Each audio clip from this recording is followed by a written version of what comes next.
இங்க என்ன பிரச்சனை? ஒற்றைத்தன்மை தான் பிரச்சனை. அவங்களுடைய மனநிலை தான் பிரச்சனை. இதை என்ன நினைக்கிறாங்க? இது ஒரே நாடுன்னு நினைக்கிறாங்க. இந்த நாட்டுக்கு ஒரே மொழி இருக்கணும்னு நினைக்கிறாங்க. இந்த நாட்டுக்கு ஒரே மதம் இருக்கணும்னு நினைக்கிறாங்க.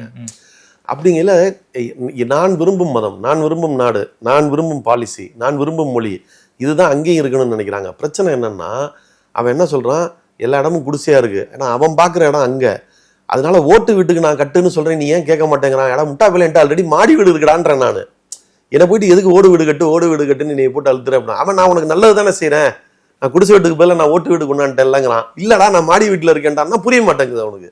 இதுதான் பிரச்சனை. பட் இந்தியாங்கிறது எப்படின்னு கேட்டீங்கன்னா, இது ஒரு துணை கண்டம். பல்வேறு தேசிய இனங்கள் ஒருங்கிணைந்த ஒரு தேசியங்கிறது நேஷனாலிட்டி ரெண்டுமே வேற.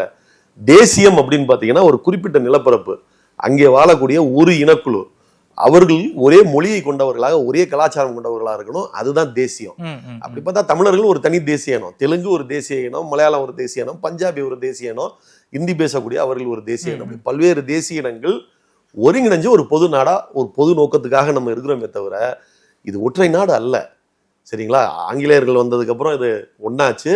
ஆங்கிலேயர்கள் இருக்க காலத்துல ஹைதராபாத் தனி நாடா இருந்துச்சு, பாண்டிச்சேரி பிரெஞ்சு கீழே தனி நாடா இருந்துச்சு, நான் பிறந்த ஒரு புதுக்கோட்டையே சமஸ்தானம் தனி நாடா இருந்துச்சு. 48 ஜனவரி 15 தானே நாங்களே இந்தியாவுக்கு வந்து சேர்ந்தோம். என் ஊர் புதுக்கோட்டையே தனி நாடு தானே, இந்தியா கிடையாது. என்ன இப்படி பொது நோக்கத்துக்காக எல்லாரும் சேர்ந்து தான் இருக்கோமே தவிர இது ஒற்றை நாடு கிடையாது.